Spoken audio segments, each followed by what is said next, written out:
دې وخت کې د باجوړ قومي امن جرګې ټول مشران نماینده جرګه دلته موجود ده. دا جرګه د باجوړ د 15 لک عوامو نماینده جرګه ده چې پکې قومي مشران، علما کرام، تاجران، صحافیان، ځوانان او د هر مکتب فکر سره تعلق لرونکي نماینده مشران هغه په دې جرګه کې موجود دي. دا جرګه خو د ډېر وخت نه د دې خطې یا د باجوړ د امن کومه مسله چې ده نو په دې باندې دا جرګه یو رول ادا کوي، کردار ادا کوي. هم د دې جرګې د پلیټ فارم نه تقریبا تیر یو کال نه ډېر زیات امن پاڅونونه مو شو، احتجاجونه مو شو. د هغې صرف یو خبره ده او هغه دا ده چې دا ټول ولس او قام په دې خبره متفق دی چې موږ په دې خطه کې نور امن غواړو او دا امن د جنگ په بنیاد نه، د جنگ په وجه به امن نه راځي. امن به راځي د پیسفول ډایلاګ، مذاکراتو، جرګو په وجه باندې. او دا د دې جرګې مطالبه د ډېر وخت نه ده، د ریاست پاکستان نه هم ده او په دې جنگ او جګړو کې چې د تېرو 15 کلونو څومره فریقین دي هغو ټولو نه ده. او په دې وخت کې زمونږ افغانستان حکومت هم زمونږ برادر اسلامي حکومت دی. نو د دې ټولو چې څومره په دې کې سټیک هولډر دي د قوم مطالبه دغه ده چې موږ له د امن په لار باندې، موږ له د ډایلاګ په لار باندې امن راکوي.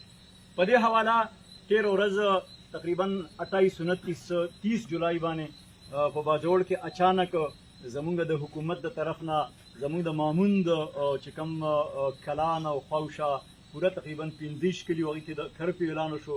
بیا د یو فوجي اپریشن آغاز وشو او چونکې دا قوم دا جرګه مستقل مطلب دا دی چې دا سټیک هولډر ده او دا جرګه دا قومي جرګه دا یو فریق دی بنیادي، دا قام دی. نو مونږ منځ ته رالو، دا جرګه دا قام منځ ته راغی او مونږ د متحرف فریقینو په منځ کې مذاکرات شروع کړو، جرګه مو شروع کړه، ډېره په اخلاص مو شروع کړه او تقریبا 8 ورځې بلا ناغه دا جرګه دا مشران سحر نواله د شپې د 1 بجې پورې د 2 بجو پورې هغه مونږ په دې کې ستړی وکړله. په دې ستړه کې دا ټول مشران زموږ سره موجود وو او په کورونو کې د هغې دپاره زموږ خویندو میندو ختمونه کړي دي، خلکو دعاګانې کولې د امن دپاره. نو دا ټول قوم په دې کې شریک و او زموږ ملک بهر او دننه هم ټولو خلکو دعاګانې په دې کې وې. مونږ یو ډېر د ټولې جرګې یو ډېر مخلصانه کوشش وکړو او د هغې کوشش په نتیجه کې تود جنګ او اپریشن الله ودراو او دا تیرې 8 ورځې ډېرې په امن کې تیرې شولې او مونږ د امن د یو پایدار امن دپاره مذاکرات وکړه د دواړو فریقینو سره په ټولو ایشوز باندې، په ټولو مسایلو باندې. او زمونږ په مذاکراتو کې مسلسل پیشرفت روانو. خو داسې ده چې دا جرګه خو داسې نه ده چې وختي ده، دا جرګه ملي مستقل جرګه ده ځکه چې مونږ قوم یو. نو مونږ په هر وخت کې په هر حال کې لکه د دې نه لا تعلقه کېدی نه شو.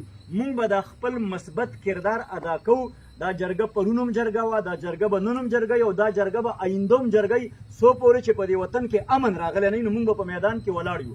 به هر حال یو خبره په دې منځ کې داسې راله چې کوم متحرف فریقین دي نو د هغوی د بعضې خبرو په وجه باندې چې هغوی دواړو یو مثبت دغه رول و د دې جرګې سره ښه خبره وه. خو بهرحال په دې حساسو مسلو کې کله کله داسې ډډلاک یا رکاوټونه را پیدا کېدی شي.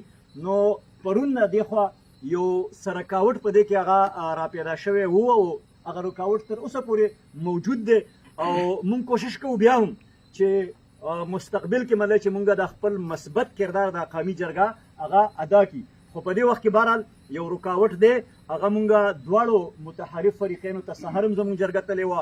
اوس مطلب دی چې مونږ سرکار او فوج سره هم خبره وشوله